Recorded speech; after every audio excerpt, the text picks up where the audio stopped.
Howdy folks, got a little news to share today before I get started.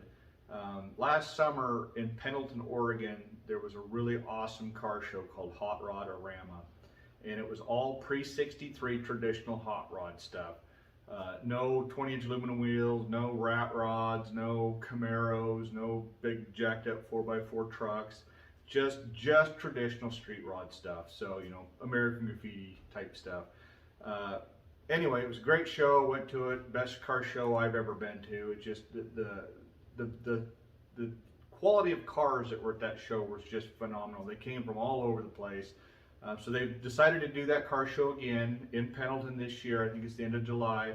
I'll put the info down here in the description, their website and Facebook page or whatever, and the dates. Anyway, so they were opening registration up 1st of July, or sorry, 1st of January. They were going to cap it at 500 cars, and they're very picky on what cars they're going to allow, obviously, with like what I went through. But even if you have a street rod, like I said, if it don't look right, they're not going to accept it. So I was antsy. I wanted to get this submitted because I really want to be a part of that car show, and that's what I'm building this truck to be, is a pre-63 type street rod, hot rod. I know I've got a fuel-injected engine under the hood. That's not era correct, but I told them when I submitted it that I would plan to keep the hood shut, just, you know, to fit in. And but I'll keep with the theme, which I was planning on doing from the get-go for myself, regardless, as everything externally would be early 60s looking build. So anyway, I'm happy to announce that they accepted my submission, and I'm going to be able to put this into that car show. So I'm really stoked about that. The quality of cars that come to this is just phenomenal. So if you guys are in the area or plan a trip to this area, if you got a car that you could submit to join us there, I totally encourage you to do it. You will not be disappointed. And Pendleton's a really cool town, lots of history. There's lots of things to see and do. I believe the car show is 4 days. So yeah, so I'm super excited. So I'm going to keep building on this thing. I've got lots of time. It's still January something now, so I got several months to keep on whittling away. Although I'm roadworthy now, there's lots of stuff I want to get done, especially before then. So, so yeah, check it out, and hope to see you there. What I'm going to be doing today is making some wheel tubs. So these are the bed cutouts when I clearance for the new tires and wheels.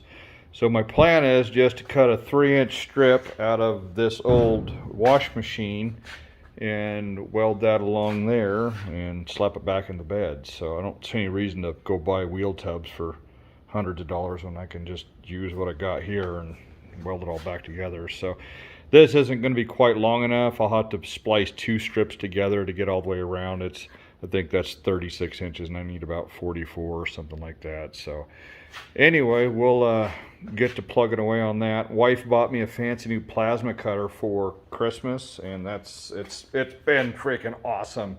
It's not a real expensive unit. Got it off Amazon, Prime Weld. Cut 60 is the model, and man, this thing's a time saver. You gotta have a lot of air compressor for it, so I've got a big Quincy there. So make sure you got enough air if you're going to run one of these. But wow, is it a fancy? I mean, from sheet metal clear on up to what, 3/4 inch or something. I whacked off some, I don't know, 1/2 inch steel the other day just testing, and it zipped right through it. So I'm super impressed with it and really happy with it so far. So that should make quick work of this, assuming I can cut a straight line, which I guess we'll see, and see if we can make some headway here. Well, that went lickety split. So we've got a bunch of strips cut out here with the plasma cutter. This would have taken me forever, the cutoff wheel or something else, so it was nice to just zip through that. And then so now that I've got all strips, I can just go and cut them off on the ends here. I didn't want to do the ends, so you know, keeps them all in there while I'm cutting it. So I think that worked out really well.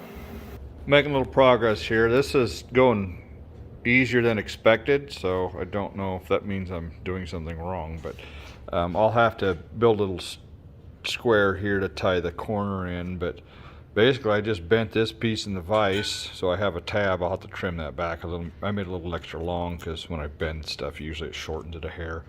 But I just pulled it around with my hand and spotted it on there, and I'll just build another short piece to finish this. But other than just lots of welding to keep it, you know, you got to go slow and spot everything so it doesn't warp. But nothing to it. I think it's going good.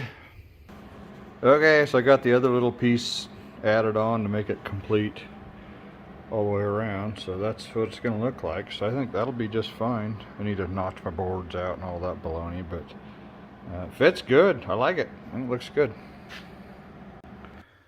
Okay, got the left side here spotted together. I can't mock it up in the bed yet. The fuel tank where I've got it stuck in the back is too close to this side, so I might end up just taking that tank out for now to reposition it and get it mounted in there a little bit better. So I'll probably work on that tomorrow. But these came out really good. I'm happy with that. So I'll get the little corners built and then finish welding them all the way around and then get them installed in the truck. I'm making some good progress on this, welding these things together. Got this one pretty much done. I filled in the corners here, beveled them around. Got this all spotted and welded, and now I'm working on the other side here.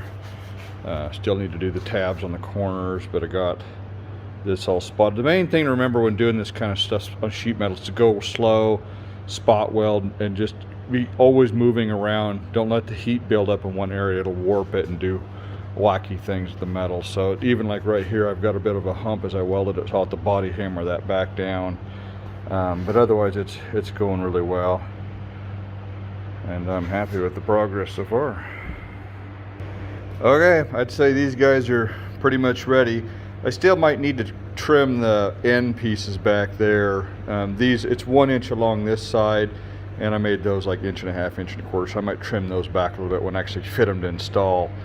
But this is good for now. So now I need to move the fuel tank or take it out for now, and trim the bed boards. And I might also work on replacing the bed floor with some plywood or something just for now, while I get at the same time I do these. So, but we'll see. I'll dig into that and keep you updated.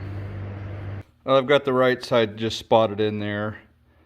It was actually kind of tricky because I trimmed the wood out completely so that fender wouldn't be sitting on any of it, because the wood's rotten and it's kind of swollen in spots. So I didn't want to raise the tub up any more than it needed to, but it made it really hard, precarious to hold it in position to weld it. But I stuck some magnets underneath and propped it up with a little board and stuff. So I think it'll be fine like that.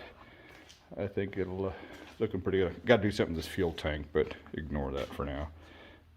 No, that'll be fine. I'll get the other side done next.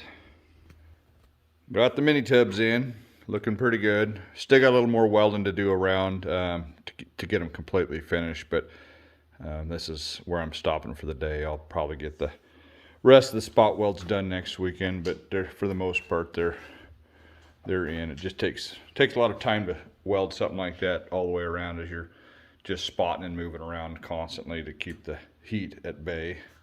I'm real happy with that. I think they look pretty sharp. Once you get some paint on there, you won't even hardly notice, hopefully. I don't know how I'm going to grind on the inside here. It'll be interesting how I'm not sure.